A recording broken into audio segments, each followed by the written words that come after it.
Welcome back, episode 35. Mr. Rivera, how are you, bud? I'm doing all right. How about yourself? I'm doing good, man. It's good for a Tuesday morning. Yesterday was a struggle for me, but, just after the weekend being out of town, it was a long one, but Yeah. probably not as long as your weekend. Nope. I think I've had the two longest weekends of anyone the past couple weeks. Yeah, rough start to the season, that's for sure. 0-5, unfortunately, but, one thing, you can only go up from where you're at. That's right. There's only room for improvement. And, the games, so I'm sure a lot of our listeners watched the game, Friday night, from this past weekend anyway. We'll just go back to that. So this past Friday, you lost, what was it, 3-1? This past Friday? Yeah. 8-6. Oh, yeah, that's right, 8-6. What a barn burner. Yeah, it was a coach's nightmare on both sides. Yeah, obviously, defensively, both sides let in some. But you lost 8-6, empty netter. Mm-hmm. Was there an empty net? Yeah, there was an empty netter. There was. So it was a closer game, and then going into Saturday it was a little bit bigger spread. But of course, the score doesn't always tell the story. Mm-hmm. And bottom line is we dropped 4 points on the road, and from watching it from my you can watch it on any TV or whatever. It doesn't you only see what you see, right? It doesn't paint the whole picture with players' body languages, stuff behind the play, how plays develop, because it only follows the puck. Right. And, it's tough to watch at times. But New Mexico does have a good broadcast. I'll give them that. They do a really, really good job. But there was a lot of plays that I saw, especially on Friday night, where we just give up on the play. Mm-hmm. We'd get beat to the puck, and then we'd just give up, and it'd be odd man rush after an odd man rush, and making it hard for the goalie. Yeah. Yeah, so, the way that our systems are designed, and just like any system, really, doesn't matter what you play, doesn't matter what you drop, our systems require a high level of work ethic and compete. Yeah. And we lack in both of those categories significantly right now. We're losing one-on-one battles, we're losing puck races, and our details are atrocious. And the one thing I will say is we have gotten better every single night. Yeah. We've taken step backs along in that process, but I think the net result from home opener to today is a better hockey team. Yeah. And it's a process, at the end of the day, whatever they were doing last season, whether it was here or with a different team, you're trying to rewire, things into their head and the way we want to do them, and that takes time. It's a process. And as a cliche said, old cliche is like win championships in September, October, and obviously you don't. And there's lots of things, like we have a handful of returners, which is good. Obviously, there's some new adjustments that they need to make, new identities that they need to follow, and obviously your coaching style would be different than Alex to a certain degree, but there's obviously a lot of same principles in there because it is the Rhino structure. Yep. But end of the day, not the best start to the season, but there's a lot of positives to build off, which is good. And, you get this weekend off, which is nice, kind of a reset, if you will, that early in the season. But then you go back on the road. Now, where are you back? College Station. 6 in a row. 3-3, right? Yep. So that's a big one. That could be a big swing either way. That's, for the parents and whatever, when I say this, that's a 12-point 12-point swing each weekend. Yep. And what I mean by that is if you win, you're up that many more. Well, 6 each. Well, yeah, I guess 12 points. It is 12, right? Yeah, because you get 6, that's 6 more they can't get from you, yeah. Right. So it's big. And, Beavis always does, Coach Beavis in College Station always does a good job. Been around a long time. Been around a long time. He's a good guy. And, he's a guy that's not going to play his cards at one time either. He's he's a wily vet to the junior hockey realm, and he's when I talk to him not often, but he's a good guy. He is more of a we're not so good, then we are so good. You know what I mean? He's always like downplaying himself, and then till you play him, that's a little different. That's interesting. It is, yeah. But he's it's a great competitor. He's a good guy. But that'll be a nice trip for you.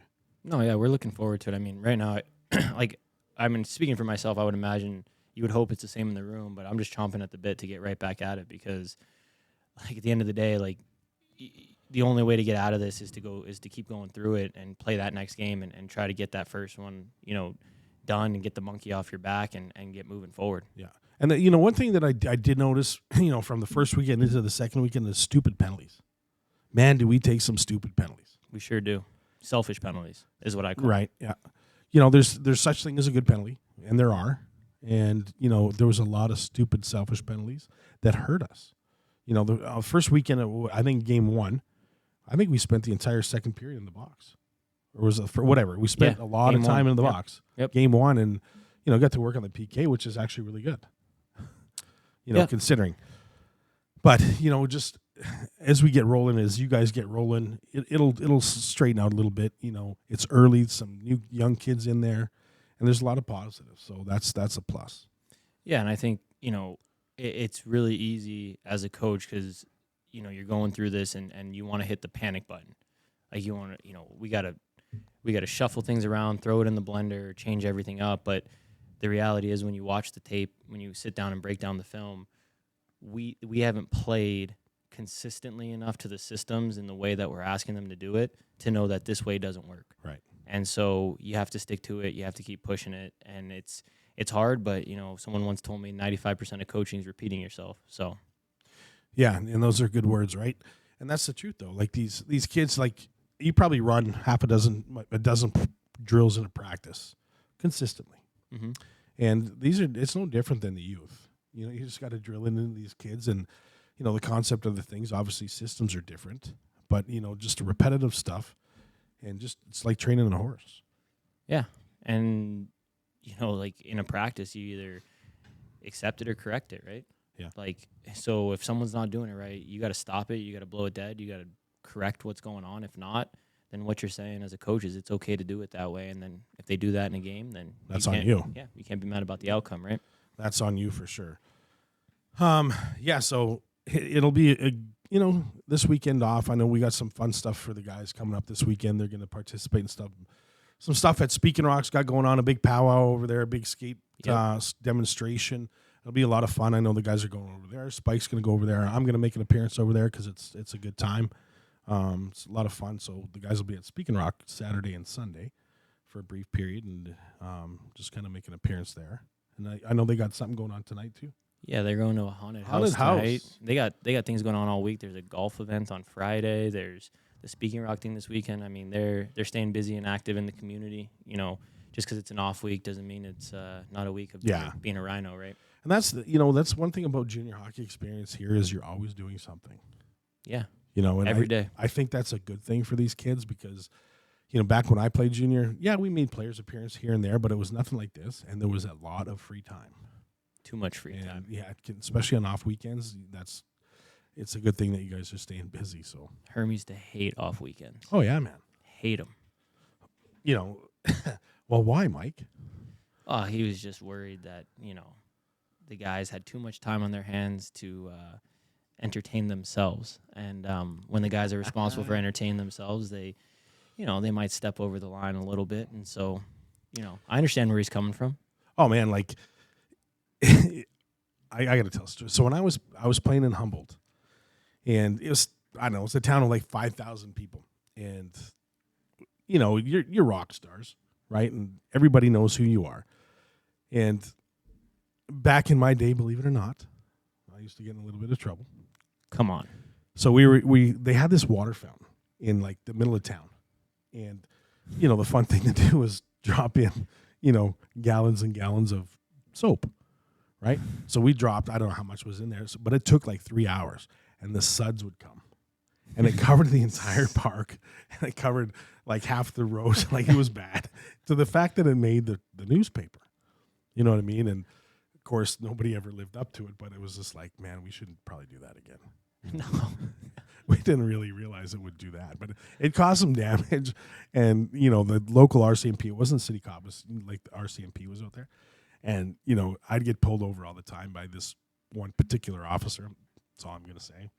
And they would ask, you have anything to do with that? I'd be like, no, I didn't. What'd you guys do with the empty things of soap?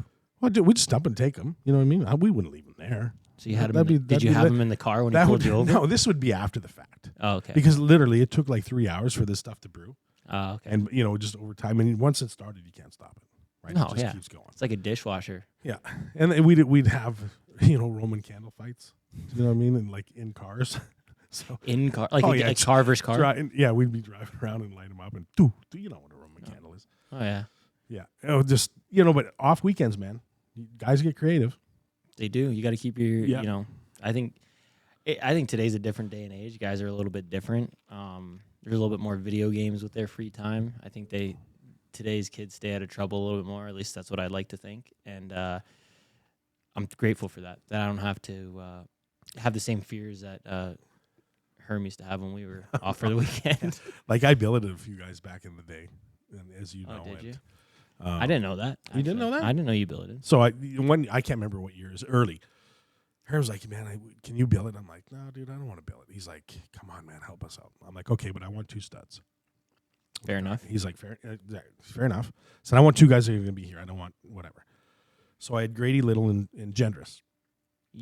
Grady Little lived with you? Oh, yeah, dude. So I talked to him every once in a while. He started a podcast too. I don't know if he does it anymore, but he was a character and is a character. Oh. Gendress all about business, right? Like Gendress was a good kid, but just about business and didn't really get off the track too much. And Grady was just here for a good time. Plus, he was a good player. He was a good player. He's a China doll, but he's a good player. Oh yeah, man. He invited somebody over, a couple of players over, and I went to bed. So I told him, I said, "What you guys do from this point, I don't know because I'm not here." Yeah. And they got into it a little bit. It was on a Sunday they played, and there was a big pile of puke, and I'm talking half the size of this table in our living room. And I was just like, I come unglued. It wasn't Gendress. I said, Grady, I said, this, my friend, gets cleaned up before you go to the game. He's like, and this is by like 11 o'clock on a Sunday, right? Game time's 4:30. He's like, well. I said, I don't really care about well. I said, it's going to be done, bud. Or else I'm going to make a phone call. It's not a threat. It's just reality. Yeah. So he cleaned it up, and I'm like, dude, you can still see the outline of the freaking acid. You know what I mean? Like, yeah. Is it carpet or tile? Carpet. Oh. So he's like, well, what do I do? I said, well, Albertson's like 2 blocks from here. They got a steam cleaner, carpet thing. He's like, I don't know how to use it. I'm like, again, not my problem, bud. Figure it out. So he went, and he's sweating bullets. He does it, and he's really trying to clean this. So I'm obviously conscious of time, right? And I know when he's got to leave, and so it was like literally up to the minute where he's got to go. I'm like, Grady, just leave the stuff here. As soon as that game's over, you get back here, bud. It was hilarious. Oh, Grady Little. He is a good kid, man. I watched Grady Little. He broke his nose. And you remember Sean Hitchcock, obviously? Mm-hmm. He had Dr. Hitchcock set it for him. Oh, wow. With a hammer. Because that seemed like a great idea. Yeah, absolutely. You know what I mean? And that was the kind of guy Grady was. I also, like I said, he's a China doll. He was always hurt. Yeah. Always hurt. He had terrible shoulders, everything. I remember when he worked here. Mm-hmm. He threw his shoulder out mopping. Sounds like Jason. Yeah. He threw his shoulder out mopping and started puking from the pain. And I was like, dude, what's going on with you? And he's a lot older than me. Like, I think I was only like 15 when this was happening. So I was just learning the ropes from Grady Little. That's probably the wrong guy to learn. He was my coach for a bit too. Yeah. Midget hockey. Great kid. Like, but we're getting off track. But off weekends, it's tough for coaches. It's tough for everybody. Like, luckily it's just we don't have ice. That hurts too. But hopefully you guys can start skating Thursday or Friday. Yeah. You know what? Like I told the guys today, it is what it is. There's areas that we can get better without having the ice available. We don't compete well, so we worked on competing outside. We're not conditioned well, so we worked on conditioning outside. Our details aren't good, so we worked on film today. So today was a productive day. Just because we're not on the ice doesn't mean we can't get better. Yeah, no, absolutely. Guys are blowing chunks. I saw. There's a couple guys, yeah, across the street. I mean, if you get a schedule in the team group messaging that says team run, and you just lost 5 in a row, would you come with, hydrated a little bit, maybe put something in your stomach? I wouldn't be rolling in with McDonald's and the Coke. Yeah. Eat something, protein bar, maybe be on time, knowing that the team's going to run. Mm-hmm. Because if you're not, the run might be worse. It's going to make it much worse. Yeah, just, I don't know, like just a little bit of intuitiveness there from these young athletes would be good. A lot of them, it's their first time away from home. That's not an excuse, but it's reality. And it's a learning curve, man. It's junior hockey is not youth hockey. It's a lot more accountability that these players take, and the maturity level needs to go with it. Yeah, and it's one of those things, right? Like, you never tell your team this, because our goal is to obviously win a championship, and anything less than that to me is a failure. But at the end of the day, like, your job as a coach is to create men, like productive members of society, sure. Good husbands, good fathers, right? And so for these guys that are coming to us that haven't been through something like this is a maturation process for them, a way to learn, a way for them to become men, so that when they go to the next program or college or whatever it is, right, that they're a product of us and they represent us well because of what they've learned here. And that's what's truly important at the end of the day. But that's also what people say when they're not winning hockey games. So I just want to make that clear. That is the bottom line, but the goal is still to win hockey games. Yeah, of course. And that's one of the things that we've prided ourselves as an organization from day one is you come in as a kid or a young man and young person, you leave as a young man. Yeah. And with all the attributes that go with it. And yeah, of course, winning hockey games it's huge in development, but just maturing the right way is equally as important. Yeah, that's what the Rhino way is all about. And isn't it funny how the two just kind of seem to go hand in hand? Weird, eh? Yep. Yeah, and that's the thing that these kids need to realize is they both they're hand in hand. They are, and they'll get it. It's you're not winning anything in September, October. A lot of learning curve for these kids, and I told you this over the weekend or yesterday or whenever it was, but opening up the season against the Brahmas and New Mexico's, that's probably two of the best teams in the league, or our division anyway. Yeah, and I was talking to Banks in New Mexico, and he was saying that he believes, and of course I don't have anything to compare this against, but he believes this is the best the South has been as far as parity goes. He says he really thinks that it's anyone's division this year, and it's going to be extremely competitive. That's what you want. Of course. Right? If you're top heavy with a couple teams, it's just one of those things, it sucks as an organization when you're getting pounded 10 rip all the time and you've got 2 wins on the season, you go into probation. Yeah. And it's not good for the league. It's not good for anything. So that's good. That's good to hear him say that. Yeah. And he's a good coach. Like, you can tell by the way his team plays, man. They know what they're doing. And they seem to like him too. Yeah. Well, they play hard for him and they do all the little details. Like, I showed the guys a clip today, right? They're in the ozone. They got an F3 high. And there's a battle down low. And imagine this, a guy changed out of the ozone, not on the back check. Weird, eh? Funny how that works. Yeah. And that's discipline right there, and that's coaching, right? Like, that's what you want to do. But 100%. Tea2Go, bud. So Tea2Go is one of our sponsors, and they're kind enough to drop us off some tea this morning. And this is the peachy iced tea. Yeah, it's very good. It is very good. It's not too sweet, but there is sugar in there. Oh yeah, there's something in there. But it's not too sweet. It's not like it doesn't taste fake. You know what I mean? Like, no. You open a Lipton and it's just like it's fake. This tastes like real peach, and my understanding is you can get some like energy booster shots in these too. They got a lot of cool stuff there, and so they're one of our sponsors for the NE3, and there's been a great partner so far. We're rocking some of their logo on our helmets, and they have several locations all over El Paso, and I know for October they have their tea of the month. Mike, you're gonna have to read that because I cannot see that. Yeah, so for October they got a couple like Halloween. And we did a commercial with them. The Rhinos did a commercial with them about a month ago. Yeah, during training camp. And we spent the better part of the day there, probably 4 or 5 hours. And man, is it like it was awesome. Yeah, like these drinks look amazing. So like the Jack-o'-lantern, it's like an orange creamsicle type tea, and then they have the Boo Brew. But it's healthy. It's healthy stuff for you. So when you're rocking a creamsicle, you're thinking, man, I'm just pounding calories. You're probably not. No, it's not. It's not a Pepsi. You know what I mean? Yeah, but a creamsicle is loaded with sugar, but this probably isn't. That's what I'm saying. Like it's not bad for you. And they have the This is good for they you. have the Boo Brew, which is like a sweet kind of fruitier type deal, and then they have the Black Cat, which is like a tart grape drink. So like just a couple fall themes. It's not your typical. What do they have? The pumpkin spice. The pumpkin spice, but the black cat is kind of fitting. Yeah, it's cool. Just the name. It's cool. Like the jack o' lantern. You're not embarrassed walking around drinking it. You know. Yeah, no, right. But no, you know what I'm talking. Yeah, yeah, man. You know, Aaron, our producer here, he's on like his third cup. Yeah, he's not to run off. He's not even here. He's in the bathroom already.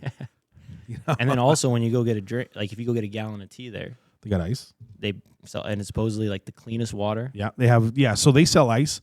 Obviously, there they bag it. We actually have some here, and then they bottle the 5 gallons, where you can go in there and get some nice clean water. I know that's big. I know the players when we were there, it's you can taste the difference for sure. Yeah, big time. That's good. So, but yeah, they're a good sponsor of ours. They're new with us, and we're going to be doing some different things with them, going out to a location here and there, as time goes on. But monthly, we're going to be doing the tea of the month. A little taste testing. Yeah, I mean, it says it right here: healthy tea for healthy living. So it makes you feel good about what you're drinking. Yeah, so when you're pounding a quarter pounder, you just wash it down with Wash it down with this, and all is good. Yeah, so I can tell Lexi I can eat fast food now because I got this. It is good stuff, though. It really, really is. Yeah. So, Tea2Go. Tea2Go. Beautiful. Stop by. Good people. You're going to see some stuff on social media if you're not on there today. They got our banner up there, and they're rocking that. We'll kind of repost that. But it's been good so far with them. And the guys enjoyed doing the commercial there, too. Yeah, they had a good time. I was watching like some of the clips from it, and they seemed like they're having a blast. Yeah, it was good. And just the ambiance in their actually stores. And like I was talking to their owner, and he said, yeah, it's all set up the same. Obviously most of them are, right? But just really, really cool vibe in there.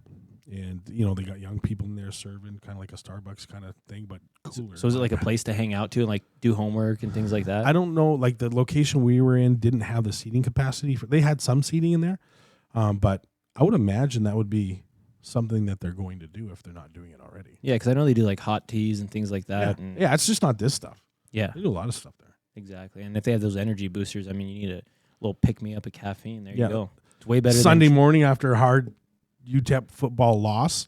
Oh. Just rocking the tea energy, Tea2Go. Exactly. And then you're not putting a Red Bull in your body, right? It's way better for you. I'm sure they got some stuff to cure that. Exactly. But moving on. Thank you. Anyway, thank you, Tea2Go. Yes. Appreciate this. You guys are awesome. So this weekend, you're off. I know you spoke to Joe.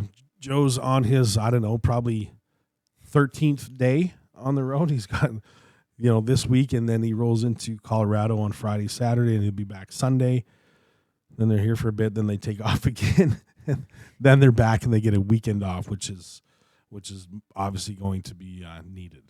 How many over/under? Whoa. 10. How many times has Joe been grumpy on this trip? And you're putting that at 10? We'll go 10 and a half. Oh yeah, you gotta do half. You gotta do half. I've talked to him. I'm not going to say daily, but I've talked to him a handful of times, and I was going through some stuff. So, I'm going to go with 7. I'll take the under. Take the under? Yeah. I mean, they beating Minot was a big win. That's a good hockey team.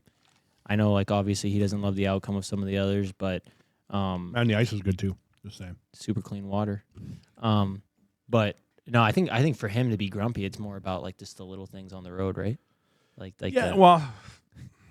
It's a grind, man, when you're on the road. No, like it is that. a grind. Yeah. So right now he's in Dubuque. The team's there for 3 or 4 nights, which is great. They're skating at the college or the university there.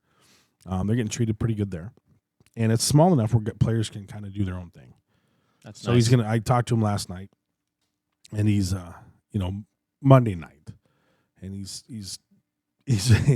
spending some time with his kid, and that's good. His wife's there, and I'd have to. Man, I'm still gonna go with the under. Oh, that's fair. We'll talk to Sherm about it and see what he has to say. He'll have to Sure. get Sherm's probably at a solid freaking 15. I take the over on him. Yeah, well, I mean, what do they say? Shit runs downhill. Yeah, absolutely. Absolutely. So, yeah, but now he's on day 13, whatever it is, and he's got a handful more to go, and I think they're going to leave Wednesday, I believe. Maybe, yeah, probably Wednesday to Greeley, Colorado, whatever it is, and do 2 there, then come home. So they'll be back, Sunday morning at whatever time. So, real quick, did you watch Germ's game-winning goal against Minot? I missed it. Dude. Kid's good. He can shoot the puck. I mean, talk about, like, putting the team on his back in that moment. Like, it was a shorty. They won, so they won 2-1, 2 shorties. Yeah. And he skated the puck up on the PK and cut through 2 guys, and, like, both of them got, like, a stick and kind of, like, a grab on him, and he, like, pushed the puck through him and, like, shook both of them off, then just walked in and beat the goalie. Like, it was a highlight reel goal. Like, I was really surprised to not see that on Instagram. Like, that was a man's goal. Well, that's a different episode. We're never spotlighted on any highlight reel from the league. I don't know if you ever noticed that. I have noticed that. So that's conversation for another day. But pull that clip up if you can. Send it to me. We'll send it out. Yeah, it was unbelievable, man. Like, I mean, it was impressive. He's a good player, man. It's good to have him back. Obviously he's probably not in game speed just yet, just because of his shoulder. He's just got back, and you can practice all you want. It's different than a game. Oh yeah, but it's good to have him back, and hopefully Joe can pull a couple off this weekend. It'll be good. We'll all be watching, I'm sure, and it'll be good to get Joe on here next week and talk about all the. Have him unpack the road trip. Have him unpack the road trip. It'll be more of a de-stress for Joe with a lot of beep, beep, beep, beep, beep, beep, beeps probably in the podcast. So, Aaron, you might have to brush up on how to block stuff out. Hey, you know what? I'd take 17 days on the road with a couple wins over our situation. So he's got to look at the positives. Yeah, here. no, obviously, he's whatever. He's just one below 500 right now. He'll pull it off. Oh, yeah. He'll pull it off. But anyway, we'll just wrap this up, Mikey. Again, thanks to Tea2Go. Yep. Stuff is beautiful, tastes great. We'll be talking about this a lot more. We got a lot of cool sponsor stuff coming up on the podcast. We got a lot of companies that bought into it, and we're going to be going to different places. I know we've talked about it, but we're just putting it to paper now, and it'll be really, really cool. Yep. For the fans that were here on the weekend, the contest winner that didn't get the Razor ride, well, I got good news. The Razor is going to be fixed, and we're going to be putting that back on the home opener for the NA team. We should have it back. And thanks to the guys that stole the thing. Not cool, man. Yeah, not man. Cool. Dude. Not cool, man. Also shout out to the fans. Sell out Saturday night. Yeah. A3. Like, that was impressive. Friday night was huge. Saturday night was sold out. Sunday was even good. Sunday was great. Like, I don't care. I have a hard time believing there's a single team in this entire league that can put that many people in the stands on a Sunday. No, it's incredible. So thank you to all the supporters, all the fans. You guys have been awesome, Mike. Appreciate you jumping on again. And till next time, guys, take care, comb your hair, keep your stick on the ice.